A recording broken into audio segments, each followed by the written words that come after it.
at balita. Ito ang Radio Mindanao Networks. Higit-anim na dekada sa paglilingkod sa masang Pilipino.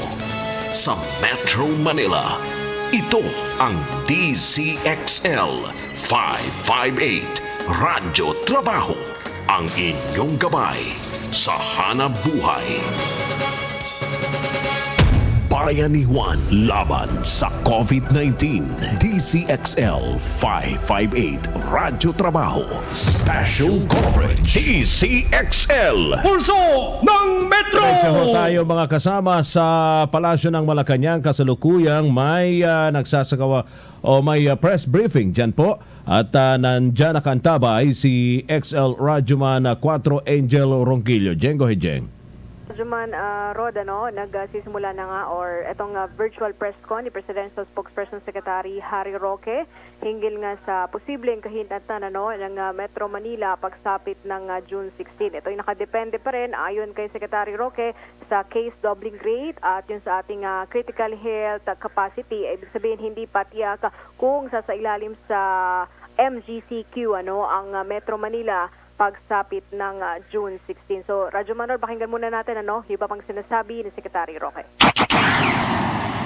Mag-operate sa MGCQ. But how will you compromise that? Kasi I understand, even an MGCQ, hindi pa rin naman po allowed na lumabas for leisure yung mga 21 years old below.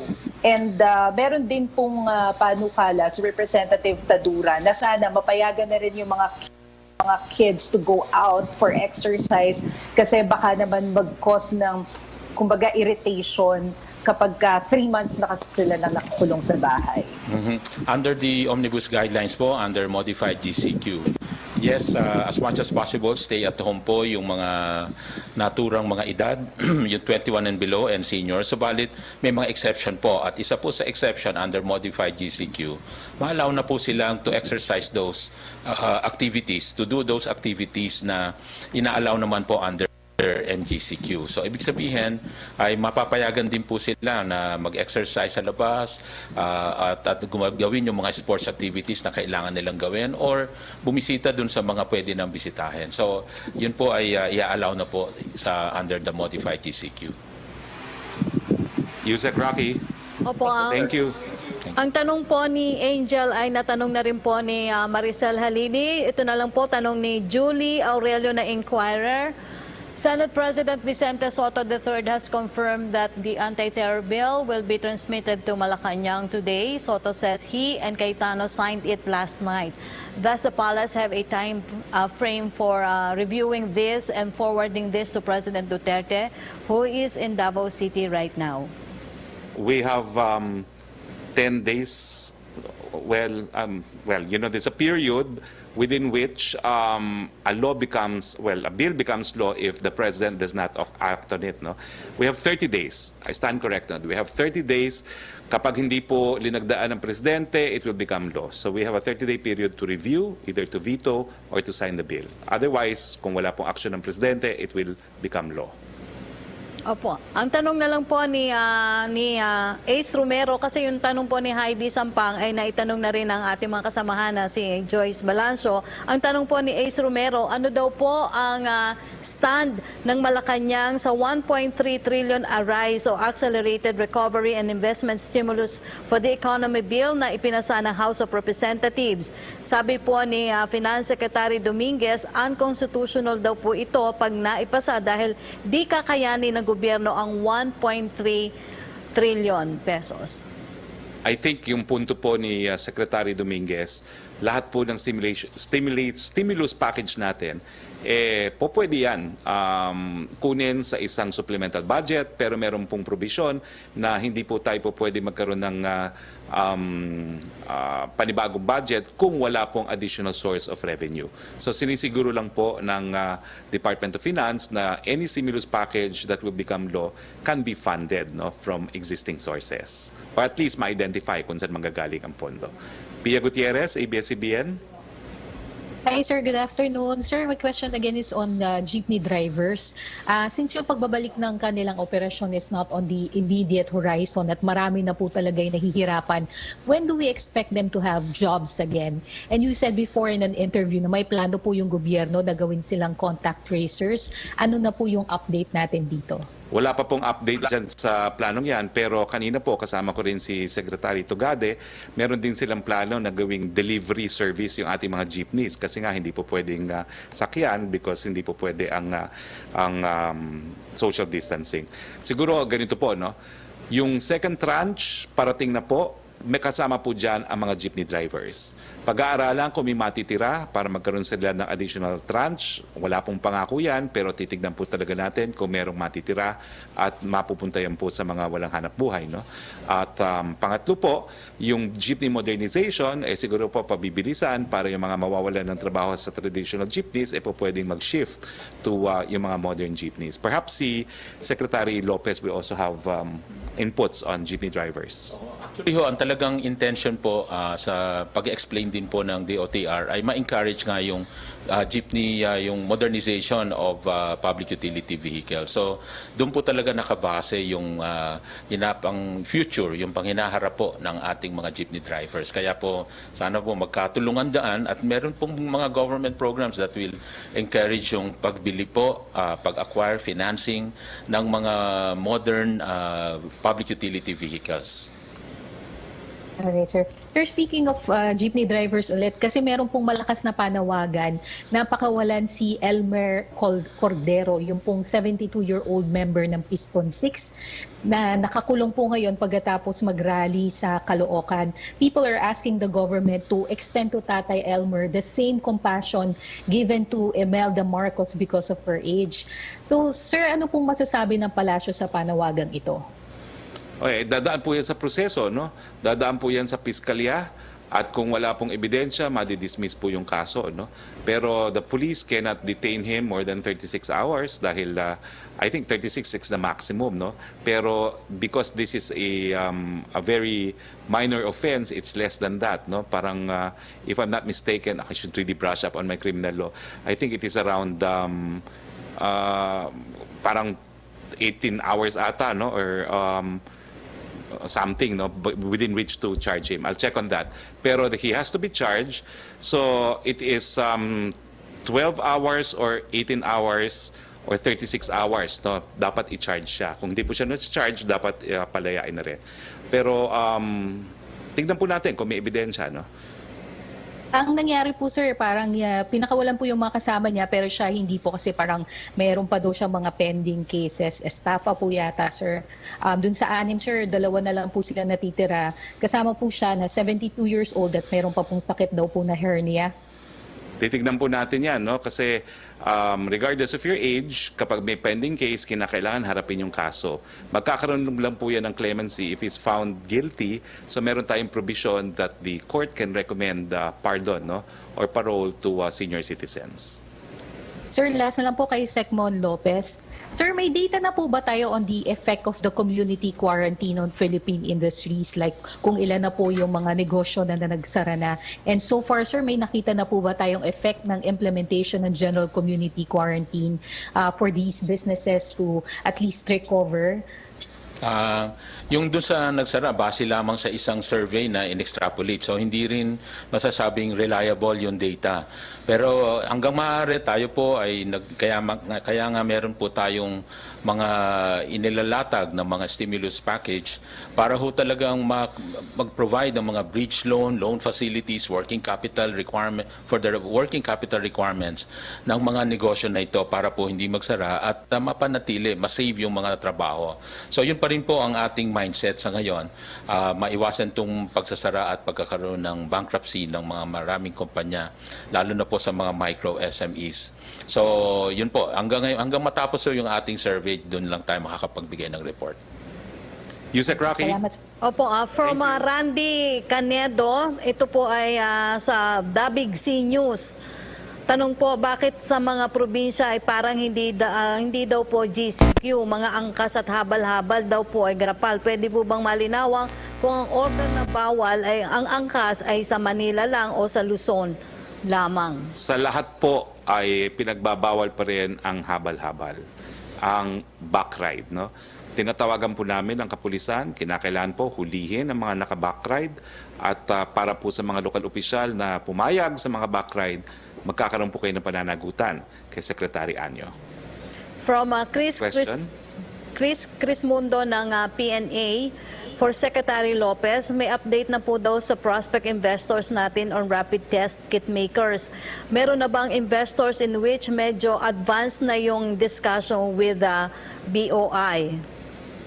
Hindi po yung sa amin po, so far hindi ko po na-meet pa yung mga prospects dito sa rapid test maker. Pero ang mga na-meet po namin, marami po tungkol dito sa ventilators, sa mga PPEs, coveralls, at pati din sa face mask. Dumami na ho. In fact, yung capacity, let's say, ng face mask dati, halos 2 million lang tayo a month. Ang capacity ngayon, we can come up with about over 20 million masks per month capacity. Sa ventilators, mag-uumpisa na rin po yung mga 3 kumpanya na nag-indicate na mag-umpisa sila ng ventilator manufacturing dito po sa atin. Pati ho yung coveralls nag-umpisa na rin.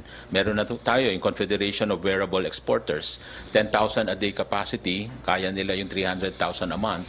At sila po ay nag-o-offer na rin. In fact, nagsusupply na sila sa mga iba-ibang hospital at nag-o-offer na rin sa gobyerno ng mababang rate dahil they are selling it at cost. Opo, ang follow-up question niya, will you still pursue DTI's recommendation to have additional 5% tariff on all imports as a fundraiser since the ARISE bill requires 1.3 trillion to fund government's COVID-19 response efforts? Bali ho, nung huling meeting po namin tungkol dyan ay isinatabi muna. Hindi po muna pinursu yun dahil we were told na meron pang mga ibang sources. So ngayon po ay hindi po naka-agenda yung panukala na yun, yung proposal na yun.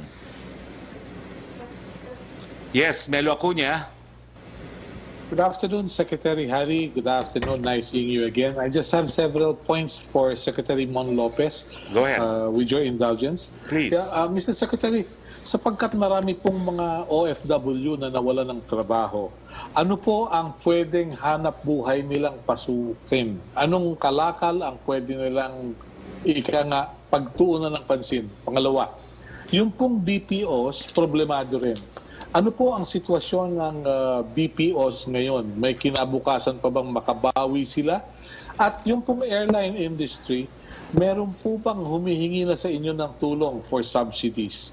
Thank you very much, Mr. Secretary. I wish you the best. Okay, salamat po Mr. Acuña. On the OFWs, sa totoo lang, hindi ho automatic na magnenegosyo sila. Subalit ang DTI nakahandang magbigay ng training at para sa pag-livelihood, pag-nenegosyo sa kanila. So we always do yung entrepreneurship education. Kasama na doon, kasunod doon yung livelihood seeding program na pwede silang ponduhan sa isang maliit na livelihood project para ho may mapagsimulan uli sila. Pero kung ang nais nila ay magkaroon ng iba pang livelihood, normally ho, ang ginagawa rin po, another option would be yung reskilling, retooling. It could be another training. So dito naman po papasok ang TESDA kung ang hanap po nila ay employment. At sa marami naman pong inaasahan natin magbubukas na mga opportunities pa ng trabaho tulad ho, yung mga recently, ang mga lumakas na negosyo. Nandyan pa rin yung trabaho. Maraming nawala, huminto, pero merong mga inabuhay ng anak, no, na negosyo tulad doon ng delivery, yung e-commerce, isa hong negosyo, sektor na lumakas, halos lahat ay pwede nang ma-deliver. So ibang uri ng pagnenegosyo ang mga nade-develop sa iba-ibang panahon. At ang atin pong Small Business Corporation nagtabi rin po mula sa kanilang budget ng pampautang isang pondo para ho sa mga OFWs para meron din silang mapapahiram dito sa sektor na to. By the way, yung programa po na nilaunch ni Presidente, itong pondo sa pagbabago at pag-asenso, nireorient po natin para dito sa COVID-19. Nag-umpisa na hong nagpautang, meron na hong mga over, I think, 300 borrowers na process at may mga 18 million na po na naumpisahan na mapahiram itong mga COVID-19 affected micro SMEs, no. Tapos dito naman po sa BPOs, just to let you know na hindi po sila pinabayaan even during the lockdowns. In fact, isa po sila sa sektor na considered essential. Inalaw po sila mag-operate. BPOs and exporters. Yun nga lang po, ni-require natin sila na provide accommodation and shuttling services sa kanilang mga employees. And finally, yung sa airlines po, wala pa ho sa amin, like to me personally, na mga lumapit na mga grupo, malamang po ang nilalapitan po nila ay ang DOT at ang Department of Finance.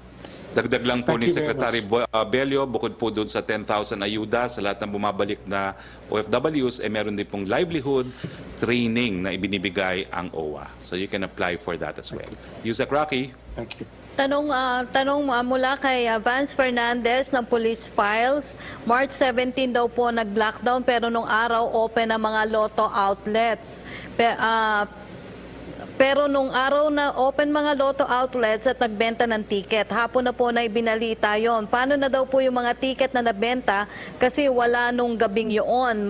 Mag-refund ba daw po sila nationwide dahil sa benta noon? At sa ngayon daw po walang balita sa PCSO. Saan daw po mapupunta yung benta nung araw na yon? Tatanungin po namin yan sa PCSO dahil hindi ko po alam. Sorry po. Okay. Any further questions? Tanong po mula kay Bambi Purisima, para kay Secretary Roque, nito mga nakalipas daw po na araw, kaliwat kanan ang mga nahuling droga, 750 kilograms of shabu, sa Bulacan worth 5.5 billion pesos, 200 million worth naman po ng shabu sa Parañaque, 7 million sa Cavite, another one sa Quezon City. Wala po bang utos man lang si Pangulong Duterte sa Customs, PNP at PDEA na paimbestigahan ang malawakang proliferation ng droga na ito? Well, if at all, nagagalak po ang Presidente dahil because of vigilance ng ating kapulisan, ng PIDEA, no, naakalap itong mga pinagbabawal na drogang to. So ito po ay produkto ng pinag-inting na kampanya laban sa pinagbabawal na droga. Dzxl of CCTV, Dzxl. Yes, thank you. Yeah, How do you pronounce your name? Good afternoon. My first question is to Mr. Rocky. And this year marks the 45th anniversary of the China-Philippine diplomatic relations. And June 8th is the 19th China-Philippine Friendship Day. So in this special year, what's your message to us? And what's your comment about the relationship between the two countries nowadays? Well, I would say that Philippine-Chinese relations is enjoying a renaissance under the administration of President Duterte, and we hope that this renaissance will lead to better relations, resolving all the disputes that we have between our two countries, increase economic ties, increase prosperity for both Philippines and China. And I also have a question to Secretary Lopez. And we have some big infrastructure projects here in the Philippines, and the Chinese companies are ready to restart the construction under GCQ. So hope they can catch up with the process. So what's your expectation for the Belt and the Road Initiative cooperation in the post-pandemic period? No, we remain optimistic that all these projects under the Belt and Road program would be really developmental projects that will help in the economic growth and prosperity of our two countries. So these are mutually beneficial projects. Certainly, this will all resume once we get back to the new normal and basically after all this quarantine and lockdowns. As you know, we have also given extra priority to these projects because they are labor-generating projects, the infrastructure projects. They were even allowed under the MECQ on a limited scale and more lenient on the GCQ where all construction projects are now allowed. So we expect all these projects to be pursued relentlessly. Thank you, Sir. Okay. May we have the last statement from Secretary Lopez because we have some Okay. time left? Okay, for my last statement, let me just cover what I probably have missed earlier. When it comes to rental, just a reminder that, of course, we're encouraging lessors to continue providing concessional support to the micro SMEs, and also provided in the memo circular, bawal po yung eviction, yung wag po natin paalisin. Yun din po yung pakiusap ng ating Pangulo na wag naman po paalisin ang mga tenants na hindi nakabayad dahil po provided po sa batas yung pagbigay ng grace period. Pangalawa ho, kahapon ho, may narinig kami na balita na meron daw isang nahuli na isang nag-violate or maybe drug addict, no? Addict, hindi pusher, pero at meron na issuehan daw po ng DTI IATF ID. So pinatrace po namin, ito po yung ID na nireport kahapon. At just to let you know na I think yung ID po niya, una-una ay fake, no? Fake ID. Kasi pinrace din namin yung pangalan, wala po sa database. Kasi po ang ID po na ini-issue ng DTI ay base po sa talaan or listahan na binigay din ng kumpanya na that these are their employees. Kaya po yun lang po ang ini-issue ng ID. So kung ito po ay hindi talagang empleyo ng isang kumpanya na inalaw ng DTI, ay ito po ay fake. At ito po kasi yung usual template. Malinaw po yung nasa ilalim. Ang nakasulat po sa amin, manufacturer dito, manufacturing, at may kulay green sa ilalim, ay sa amin po, dun lang sa letra ng manufacturing, nakasulat yung green. So, basically, yun po, just to explain na ito po ay, yung nahuli ho kahapon, ay fake po ang ID na pinakita at hindi po galing sa IATF. Okay. At this point, I'd like to thank Secretary Lopez for the time and, of course, for accepting our invitation to guest in our press briefing today. I'd like to thank Yusek Rocky, the men and women of the Malacanang Press Corps, and syempre po, sa ngalan po ng ating Presidente, Rodrigo Roa Duterte, ako po ang inyong spokes. Harry Okay, Roque. kasama ho natin si XL Radyoman 4 Angel Ronquillo. Balikan natin. Ito'y sa press briefing diyan po sa Palasyo ng Malacanang. Angel? Yes, Radyoman Lourdes, yan nga yung katatapos lamang na virtual press con itong si Presidential Spokesperson Secretary Harry Roque. Ilan sa kanyang mga nabanggit ay yung kanina sa Clark International Airport ay nakapag-send off sila ng nasa 600 na mga OFW. Sila yung galing ng UAE, ng Vancouver.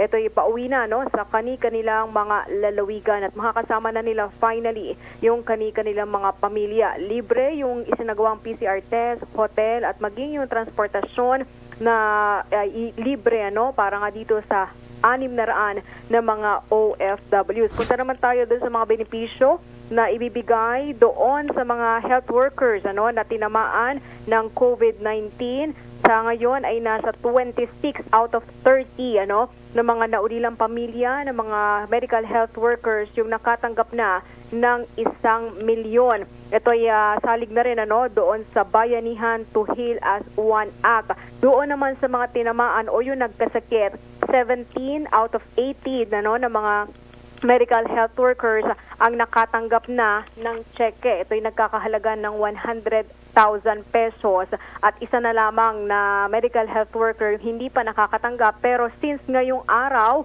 yung ibinigay na deadline ni Pangulong Rodrigo Duterte ay makumpiyansa naman ang palasyo na maibibigay yung mga nasabing benepisyo dito nga sa ating mga medical health workers na tinamaan o nagkasakit ng COVID-19. Inulit ni Secretary Roque na bawal pa rin yung sabong at horse racing sa mga lugar na sakop ng GCQ at ng MGCQ. Doon naman sa meeting bukas, sinabi ni Secretary Roque na mangyari itong IATF meeting bukas sa Davao City ulit. Katulad nung last week, bukas sa Davao City ulit, mangyayari yung pulong ng IATF. At sa pagdaraos naman ng Independence Day sa Biyernes, June 12, ang sabi ni Secretary Roque dahil magkakaroon ng wreath laying ceremony sa iba't ibang bahagi ng bansa, inaalaw naman yan basta maximum na 10 tao lamang yung pwedeng dumalo sa nasabing pagtitipon. Ito ay alinsunod pa rin sa pagpapatupad ng minimum health protocols tulad na lamang ng social distancing. Maliban kay Secretary Roque, ibisita rin sa nasabing press conference ito ang si DTI Secretary Mon Lopez. Nabanggit niya kanina yung mga fake na nagbebenta online ng mga mask. Though ito'y sinabi na ni Pangulong Rodrigo Duterte sa kanya mga naunang talumpati, sinabi ni Secretary Lopez na marami na silang nahuli na mga nagbebenta na mga fake na mask. Maliban pa dyan, ay kinasuhan na nila ng profiteering itong mga nananamantala, yung mga nag-hoard na mga face mask at iba pang medical health sanitation products, especially noong kasagsagan ng lockdown. Ayon kay Secretary Lopez, ay nasa 500 na individual yung kanilang naaresto at kinasuhan ng profiteering. Sa ngayon, gumaganda na aniya ang supply at ang presyo ng mga pangunahing produkto. At sa ngayon ay kung dati merong nililimitahan yung pagpa-purchase ng mask na hanggang 5, ngayon kung mapapansin daw natin ay pwede na makabili hanggang 10. At makikita na rin natin sa mga supermarkets na hindi na nagkakaubusan ng mga basic goods at prime commodities dahil madami na ang supply, gumaganda na, bumabalik na unti-unti yung supply sa ating merkado. Pinaalala rin ng Secretary Mon Lopez na bawal magpaalis ng mga tenant na hindi nakapagbayad dahil nga merong grace period na tinatawag. So after malis netong quarantine, doon pa lamang mag-uumpisa yung pagbabayad ng renta. Pero ito ay gagawin unti-unti, utay-utay at hindi ito pwedeng singilin ng bultuhan no nagpapaupa doon sa kanyang tenant. Samantala doon naman sa mga jeepney drivers na hanggang ngayon ay wala pa ring trabaho dahil ayon dito sa IATF resolution, hindi pa rin pinapayagan yung mga jeepney drivers na makapagpamasada kahit na nasa GCQ area ng Metro Manila dahil nga mahirap ipatupad itong social distancing. Ayon kay Secretary Roque, yung mga jeepney drivers ay posibleng isama doon sa third tranche. Kasi yung second tranche, di ba, hindi pa ito nabibigay. Posibleng makasama pa itong mga jeepney drivers. Kung meron daw matitira na pera o pondo doon sa second tranche, ay ibibigay doon sa mga jeepney drivers na hindi pa rin makapamasada sa mga oras na ito. At posible rin dahil nga nakipag-usap siya ay DOTR Secretary Artugade na plano ng DOTR na gawing delivery service itong mga jeepney drivers na hanggang ngayon nga ay hindi pa makapagtrabaho. May panawagan din na palayain itong si Elmer Cordero, siya yung 72 years old na tatay, lolo na nakulong, nakabilang dito nga sa Piston 6, nagrally sila sa Caloocan kaya siya nakulong. Sabi kasi yung ibang mga kasamahan niya napalaya na, pero siya at yung isa niyang kasamahan dapat daw uminanawagan ng publiko na palayain na dahil considering dun sa kanyang edad. Ayon kay Secretary Roque, ipinapaubayan nila ito sa piskalya, pero kung hanggang 36 hours ay hindi pa na-charge itong ang si Elmer de Cordero ay dapat na siyang palayain. Kung mapupunta ba sa MGCQ ang Metro Manila pagsapit ang June 16, Radyo Manludas, hindi pa masabi ni Secretary Roque kung doon na nga tayo papunta dahil ayon kay Secretary Roque, ibabase pa rin ang lahat sa datos, especially doon sa ating case doubling rate at doon sa utilization ng healthcare capacity. So intayin na lang daw yung magiging anunsyo bukas dahil nga may pagpupulong ang IATF bukas sa Davao City. Angel, bukas, hindi yan sa Webes. Ay, sa Thursday. Araw ba kayo? Wednesday ngayon, di ba? Thursday bukas. Okay. Wednesday ba ngayon? Tuesday? Wait na. Anyway. Narito na rin ako. Nalito rin ako. Ay, Tuesday pa lang. So, sa Thursday, di ba? Tama. Sorry. Tuesday ngayon, tama? Yes. Sorry. Medyo excited. So, sa Thursday, yung gagawing pulong ng IATF at yan ay mangyayari sa Davao City. Okay. Maraming salamat, Angel. Alright. Kasama mo Angel, huli na lang. Yung kopya ng anti-terror bill, wala bang pasaring man lang? Hindi pa daw nakakarating kay Pangulong Duterte. Okay. Pero yun nga, sabi ng Secretary Roque, ay dadaan ito sa proseso at kung meron daw mga labag na probisyon dito nga sa anti-terror bill na ito, ay pwede naman daw itong i-veto ni Pangulong Rodrigo Duterte. Pero wag daw mangamba, yung ilan kasi baka sinasabi nga na baka magkaroon ng pag-abuso sa kapangyarihan ng mga alagad ng Philippine National Police. Ang sabi ni Secretary Roque, meron naman mga safety measures o safeguards itong nasabing batas na hindi naman maaabuso ng mga nasa mga law enforcement agency. Maraming salamat, Angel. Kasama mo sa palasyo ng Malacanang, Radyoman 4, Angel Ranquillo, Tatak Ariman, DZXL 558. DZXL. Breaking news. Ito, sa kapapasok pa lamang po na balita, natanggap na ho ng Palasyo ng Malacanang ang soft copy, yung email ng anti-terror bill. Ayon po sa presidente ng Senado. Inaasahan within this afternoon o ngayong hapon naman matatanggap ang hard copy o yung physical copy ng anti-terror bill. Abangan rin yung mga kabuuang detalye na yan mula kay Angel Ronquillo, dyan po sa Malacanang. Mga kasama ako si Radyoman Lourdes Escaro. Narito ang isang patunay ng sarap at bisa ng Major